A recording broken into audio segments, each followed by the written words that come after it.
gootonni kaleessa darban seenaa hojjetan. Meeqi gootummaa keessatti akkasii dubartii kee kabachiisi. Naala buukum dubartiin haati si deesse. Biyya lafaa keessatti akka waan garbittii taate jechuudha. Waan biyyaa isii baase ni beektaatis nan beekaanis. Hireen biyyaa baasee jennaan madaamiin itti taphataa. Sagalee walii ta'uun beeku jarri jechuudha. Hagee oomi jalatti naamne.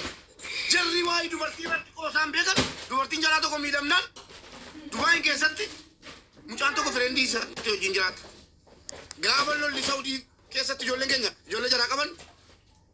Ijoolleen Amaaraa Oromootti heerumtanii jirtan. Nu qabsiisaa bakka jirtanitti jennaan. Cidhaan irraa muraa jennaan. Jookar tokkittiin jechuudha. Cidhaan Oromoo irraa muraa warri ijoolleen Amaaraa Oromootti heerumtanii jirtan jedhee labsinaan. Intalli tokko hiriyaa koo Dubaayin keessatti. Na daffare jettee qabsiifattee maal jettu. Jaartiinsa inamantu kanam. Jarri akkas jabaatu. Nu balleessuu irratti. Nummoo sagalee walii ta'uu irratti daddabaadha. Tun amma goota wayii gad deebisee asirra taa'ee nama 5,000 nuftu. Kijibjoota jechuudha. Atis gootummaa kee mirkaneessi gootummaan asii qaba. Madaamii ilmaan qinxiraamaa jechuudha. Hireetu ijoollee biyyaa baase malee maal madaamiin addaattee diimattee maaltu nu dhibenu? Keenyan nu dhibuu qaba. Keenyan nu gubuu qaba jechuudha. Wallahi viidiyoocha garaas hin danda'u jalatti boossu jedheen dhiise malee xafooti madaamiin xafaxafaa jechuudha. Wallahi na bira jira viidiyoochi sinii maxxansoo barbaadan. Dukkana keessa bilbila sii eeggattee dhokottee jirti mucaan. Gassaalaa jedhaa jechuudha. Mucaan xafaxaftaa mataa qabdee lafarraa arkiitti madaamiin. Innaatu ana jenna yoo shaaliki. Kalbi. Sagalee ta'uu danda'u qabna. Warra keessattuu waraqaa qabu moo? Warra paaspoortii qabu sagalee ta'uu moo? Iyyinee iyyisiisuu qabna.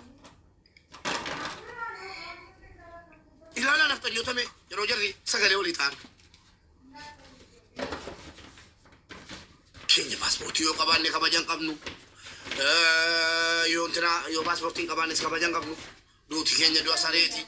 Reenfi keenya reenfa sareetii lafarra harkifama. Akka barbaa maallaqa kaffallee reenfa galfanna. Osoo hunduun sagalee ta'uu qabna. Ijoolleen mana madaam jiran rabbi haa galatu mucaan kun nabeettiidhaaf iyyuu mubaarakitti sagalee si koonaa keessaa innaan ijoollee ishee natti godhanii sagalee ta'eefi. Warra nan beenne meeqa warra nama jalaaf sagalee ta'uu dhabanii Oromoo geessanii Oromoo abaaraa kan duutu meeqa jirti. Oromoo abaarsa qabnaan jedhina. Gibxin goonee abaarsa qabna. Kunoo gosii kana nama sagalee isiidhaan ta'u yoo dhabde si abaartee deemti. Oromoo sagalee naa ta'a jettee kan dhabamte dubartii meeqa. Oromoon abaarsa qabu kan jettan akkamitti abaarsa dhaba. Kunoo dubartiin nurkatti dhala maarti yoo. Dubartiin nurkatti dhumaarti yoo. Sagalee walii ta'uu abama. Bakka kanaa kana dhaabadha. Tokkummaadhaan falminee kumaatamaan teenye iyyinee iyyisiisnee keessattuu dubartiin nu jalatti uffatamuun hin taatu. Kanumaan jedha dhaamsa dabarfadhaa. Irraa baheen dhaqee gurupiidhaan ittiin haasa'afanii jedhamaati. Dubbadha artistuu fa'aa nama meeqa. Oyyee. Mucaa wajjin safara tokko jira natti fakkaate safara tokko akkan jedhetti. Kattaannaan safara tokko jirra mucaa wajjin. Daldalicha wajjin. Gurbaa ammaa wajjin. Daldalicha wajjin. Okay. Ittiin haasa'ii bilbila si ergeeraa keessaan ittiin haasa'ii hirmaadha. Artistuu fa'aa yoo si barbaachise illee nageedhaan dubbadhu yookiin bilbilaan dubbisii yookiin itti deematis. Guyyaa borii qarattanii deemtanii. Dirqamaa miti mubaaraka dhufuun si agarsiiseen jira nageetaa taate. Humna seeraa ana si Yaa argeera. yoo barbaade humna seeraa inumaayyuu nagee sin dubbisiisaan warra seera. Oromoo taatee dhaaba kana keessa kan jiru. Oromoo kabachiisuu hin dandeessu yoo ta'e kilaashii si lafa kaattee galtee qonnaa qotta. Ana jedhe boran gala biyya eenyuun sodaadhu rabbiin malee. Oromoo taatee mirga keenya irratti. Oromoo taatee dallallabbaan barbaade dubartii keenya dararaa qaama seeraa keessan jira ofiin jettee seeraan nu gargaaruu hin dandeessu yoo ta'e lafa kaa'ee galee obboleessu ati Oromoo miti. Kan Oromummaa kee. Nagee si ergee nyaatan qabdu riban qabdu bakka yeroo hundumaa taa'aa bultii keessumaa isa halkanii jechuudha dhugaaratti. Eessa raftire bar qulfii mana ishirraa baafattee jirti bar isheen. Eessa bultiyyuu mucaan kun guyyaa 3 buleeraa naan jette eeda jechuudha. waan nyaanni ammayyuu na guyyaa ana nyaatu wallahi. guyyaa Please, sadii nyaanni. Antakka ijoollee haga Republican Guard hojjetan. Ijoollee haga Republican Guard tan argee qunname Mubarak deena dubbisan jechuudha. Na affeeranii kaafteedhaatti dhaamsan itti dhaammadhe na taajjabu jarriyyuu. Dhaamsan itti dhaammadhe maali? Adaraa Rabbi. Mootummaan isin dhowwu hin jiru. Isin dhowwan iyyuu ilmaan Oromoo akka jaraarratti tumaman. Ilmaan Oromoo akka jaraan saamaman ajjeefaman ilaalaan callisinaa jenna. Maaliif asirranii deebii jira? Maaliif asirranii? Dhiibbaa hawaasa keenyarraa hin eegnu yoo ta'e jedhanii abbaa danaa galan danda'u jiru. Bilbila jalaa fudheera. Piliis ijoolleen Oromoo seera keessa jirtan. Adaraa Rabbii Oromummaa nu gargaaraa waan akkana.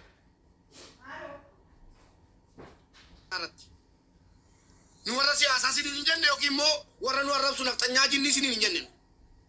Warra Finfinnee keessa qabatee magaalaa Hacaaluu Hundeessaa keessatti wareegame keessa boqoqqobatee ijoollee Oromummaa jalaatti dararsiisaa jiru. Mana madaamii tumsiisaa jiru. Nurratti dhiiftu taanaan wallaahi wal abaaraa wal balleessaa ta'e. Wallaahi dhalchitanii sinin guddatin. Facaafattanii sinin biqile. Lafeen gootota Oromoo sina waraan. Maal naa gootota achi keessa?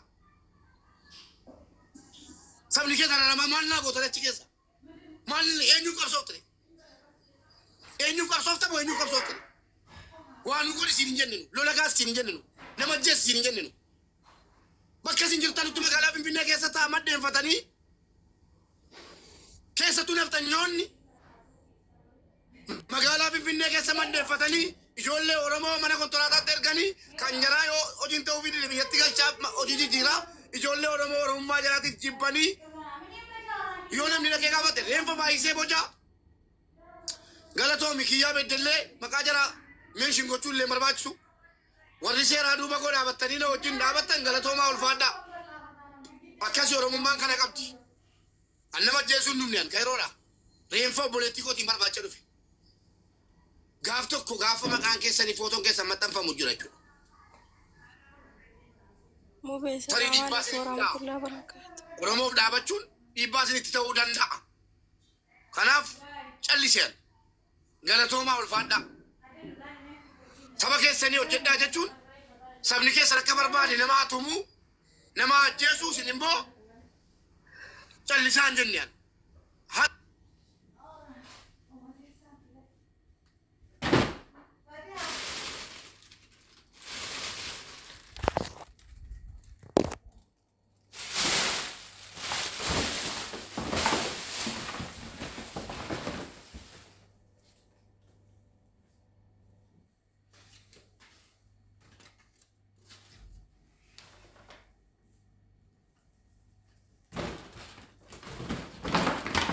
Lakkoofsa daldalchaa si ergeen gurgurtaa keenyaa sana si ergeen jira. Ittiin Naan ergine. Kamirra? ergeen jira nagi. Naan ergine. Si erga nuna gaasa barbaadatee rakkoon jiru. Nama biraaftaan erga dhiifama guddaa. Ilaa kunoo si ergeen jira. Deemii dubbisiiti. Mubee kannaan buusine. Waliin deemna Salaamu alaikum warahmatullahi wabarakatuh. Okay, ish. Organamaan deemaa yaadannoo lammiilee achi keessa ta'a jinniirraa taa'u. Hin dhageenye malee sidaan taa'u. Yaadannoo lammiidhaanis wal bilbila isaa qabda miti bilbilii miti. Ijoolleen Oromoo Finfinnee keessa jirtan guyyaa borii hidhattanii intala Oromoo Rabbii jedhaati Oromoo lubbuu kuwaan bisaa ilaaltu kamadaamiin xafaxafaa jirtu kun akkanatti la har'a guyyaa sadii nyaata nyaanne paaspoortiidhaan deemtu mana dallaalaa sana deemtanii wanni barbaade dhufu ijoollee seeraa isinis hin beektu nus hin beekna mucaan kun akka baraaramtu qoosaa dubartii keenya irratti Oromoon dubartii of jalatti tumsiisee hin beeku gootonni keenya kaleessa gootonni keenya kaleessa abbootiin keenya kana nun barsiifne hin fudhannu sin abbaan barbaade ijoollee keenya ergee mana madaamitti Rabbii jedhii jenna kala san tokko madaamitti himne madaamiin maal inni ilaalabu madaam maal madaamiin ana embaata Madaamiin faayidaan qabna. Anaan na arrabsite bar. Na arrabsite anaan jechuudha itti dubbadheera. ilaala Ina seenaa nam tokko. Ilaala Oromoo. Gaha baajetti gaha baani siidha. Wanna akka madaamii diqaalaan jiraama. Abbaa manaa siirratti sharmuutni abbaa manaa siirratti abbaa manaa kan biraa bakkeedhaa baafat ilmaan ligaagaame jechuudha. Gaha baa jechuun diqaalaa jechuudha. Nu diqaalaa miti. Hireeta kana nu godhe malee. Gaha baa jetti tumaa jechuudha. Ilaalaa kun. Har'a mataa isaa akka isheen itti arrabsitu sagalee itti dhaga'an ture. Ilaalaa akkasiin tumtu ilaalaa. Nuti qabadha. ملابس اشتري جديد غالي يدخل غسالة يطلع ملابس قحوة قهباها دقيقة لا كسي توم تلا ما تنسي كده أورم انا عمس ان شاء الله لا كله ما تنسي كده لا برا الكيسة توم عجيب أمانة سي تيجي يا دنو نجي يقولون رموا بيا كيسة تانو بليز نوران چالسنا نوران هي چالسنا Mubeetu irraan bahina dirraan tala lakkoofsa torba saafataatti sana ol deebisee ol galchi warra dhaggeeffadhumee waasaappiidhaan sagalee si qabeennaan naa deebisu jettee. Waasaappi silkii biiroo Itoophiyaa si ergumuu bee. Hin beeknu mucaan keenyaa kana namni dubbisuu deebi'a.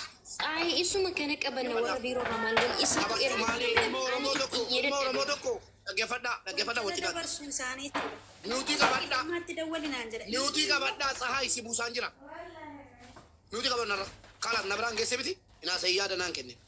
Biiroo Itoophiyaa gaafa barbaache hin qabanna. Bor ijoolleen Oromoo gurbaa Oromoo kana waliin maal Oromoodha innis Oromoodha dhageessee ilma Oromooti. Adarbuuf jedhee ilmoo qabdeedhaan argine miskiina. Haasaa sana argine baqqalee.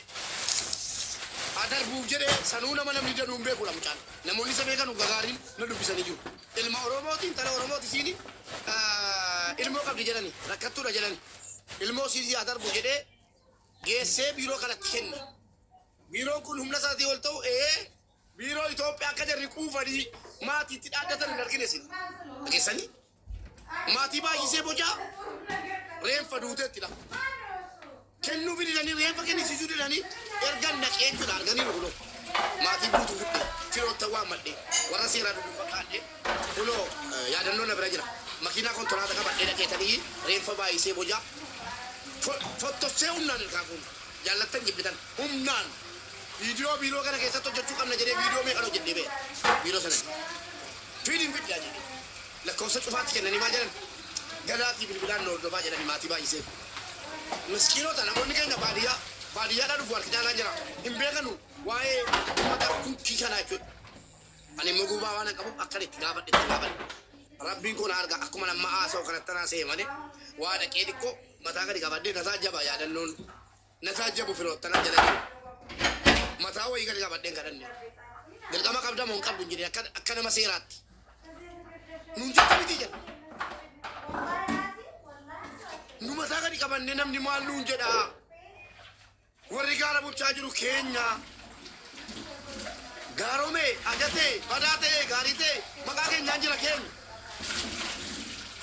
waliigaltee dhabuuse keessoo keenyaa akkuma jiru tataa jennee abaan qabannee keenyaan ummanni miidiyaa irrattis saba guddaa kana kaleessa wallaggaan finna jedhaa jiru dhageessanii Oromoo viidiyoo qaba nammaxansa hanki jiba naasa'u na beeku qolloftanii wallaggaan daaraa goonee lafarraa guddaa furmaanni jiru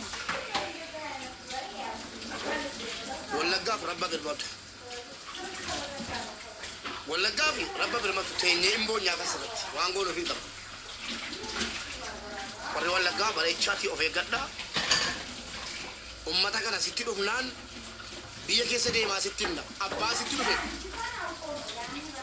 sibiila udduu keessa kaa'i atuun beektaati namta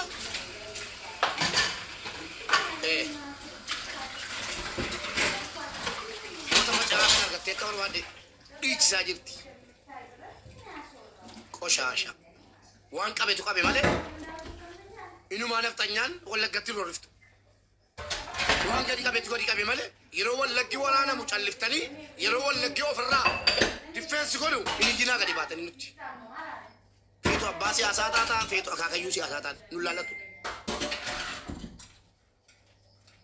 yeroo wallaggi waraana moorootti dhaadatan qalliftanii gaafa wallaggi ofirraa mukatti cabse gadi baatee akkam boonye si laallatu dhimmi wallagga naala buuka wallaggaan jarri lafarraa fixanu hin jiru isa anaa wajjin fixatu dhiisaa si isa keessa anaa wajjin fixatu miidiyaa kana irratti miidiyaa irratti albaaduu miidiyaa irratti walitti albaana an oromoo bakka hin bu'u deebii keessan oromoo bakka hin bu'edha an waa guguddaa balleessuu ban deema saban arrabsuu deemaa ana gidduu kana dhageessanii namni dhibbi ja'a dhagaa walla keessa isin bakka hin bu'u ani suma dhuguma isin bakka bu'e oromoonni ergatte hin jiru akkuma qofa kan gumadhee ta'e saba bakka hin bu'u gaafa namni isin gaafate lakkii bakka hin bu'u jedha afaan hin jarri koo yookaan bakka hin bu'u jedhaayi abrii keessatti abbaa keenya arrabsisan mubaarak bakka hin bu'u jechuudha keessa kanuma kanas baafuu Maleko, warri Finfinnee jirtan police. Oye, nube. Warri Finfinnee jirtan waan nu gootan nu godhaa guyyaa borii waa'ee mucaa kanaa dhumachuu qabu. Bakka rakkina qabuuti WhatsApp si kaayira booda dhaggeeffadhu. Ishi, waalaikum assalaam sabari Finfinnee kana ishi mala. Rakkoo qabu dhaggeeffadhu shi WhatsApp dhaggeeffadhu. Waan amma jedhe godeera gadi ta'ee fi nanaasa nake. Anis keessaan nanaasaanii gruppii duwwitaa ijoollee nageeffaatti daballee yaadannoo lammiitti daballee humni barbaachisoo jiraate yaadannoon isa akkaataa isaa hin beeka waan ta'eef makiinaa guddaa qabatanii makiinaa guutanii nama 20 fa'aa ta'anii dhaqanii intala keenya nuu fidi situ ergee du'aa jirti ani viidiyoo fudhatanii itti deemu kokkee qabamee fida hin taane taanaan waan ta'etu ta'a bakka ofirraa itti himna eenyuun dhumate maal taate obboleetti immoo Awwalaan waan tokko illee isaanii godinaa kiyya tokko dhulachuun sagalee sunatti qabdalleessu godhan turee kunatti sagalee tokko nama ganna keessa nama jechuudha maanoo sagalee isaanii ani lubbuu kan koo isaan balleessa jedhee tokkitti mubaarakiin qofan taa'ee eeggachuu jira yommuu beekanaa deebisee mubaara sagalee waan rakkoo bakka cinqii kana keessaa na baase anuu lubbuu kan balleessa malee jiraachuu barbaadee lakkoofsa tokko gaafadhu torba gaafadhu ol seenu gabaadhu. Wabiidha. Arabiffaan jirti lakkoofsa tokko profaayiliin Dikkoo dingata dhageessaa dingata akka salphanne mana kootti tokkoon kee birrii namni na nyaate dhiira firee viidiyoon irraa waraabbate nan laallatu of ajjeesaa finyoo anatu danda'a warri dhiiran qallabee dhiiratu birrii narraa nyaatee viidiyoon irraa waraabbate of ajjeesennaan ol si galcheen ummata kana buusee asirratti liivii koorratti of ajjeefta milga keetti mana kanatti of ajjeesuun eeyyamamaadha. Shamarran birrii koo nyaatame dhiira beekee koonarraa waraabe jettu birrii kee halaala kalee kee yuusi keessaa habaaba dingata waan akkanaatti fidina abbaan barbaadu of ajjeesuu milga waa'ee footootii miti dhibee jiru waa'ee mattu waa'ee firiindii keessa nan galchan waa'ee warra abbaa manaa keessa nan galchan olseen dubbachuu irraa dubbuu waa'ee madaamii rakkoo birrii nyaatamuu hawaalaa waa'ee ijoolleen keenya keessattuu Oromoo ta'a ilmi Oromoo tokko maqaa hawaalaatiin shamarran nyaachuu du'uu miti daarii du'aan bahinsii jirraanu qoma dhaadheensitti maan hordoftoota koo rabbii gaditti hordoftoota kootti nana mana obboleetti akkam jirta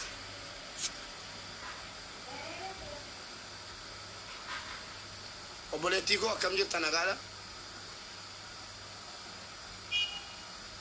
neetworkiin koo kun sirraa qaba jechuudha No, kan kee miti mubee.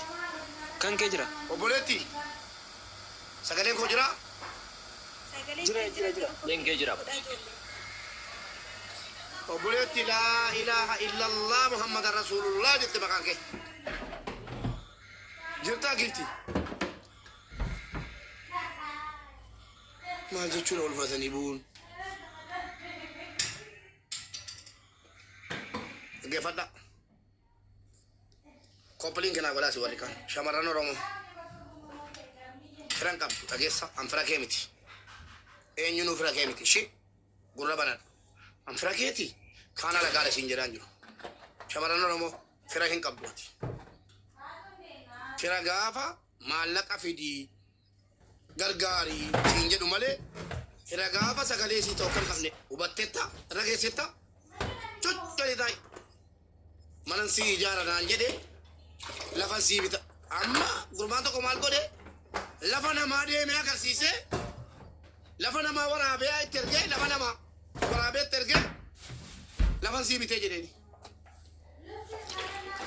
Maqaa isaa fireendiidhaan fuuchuuf gadi baatee hin argineesin gadi baatee kunoo lafa kanan siibitee jedhee naa gowwomse yeroo nan maatii koo lafa kana irratti ergee jedhu abbaan lafaa silaa maatii koo waraanee oole utuu waraanee jiraata baala gitti situ qoshaashaa baala gitti amalee erge birrii kee ayaa gabaajin deemas jalaa warri fireendii qallabdu warri dhiira qallabdu manni koo sitti haraama dhageesse inshaallah maatii kee yuutuu kalee keessaa fudhachisa ayaa gabaajin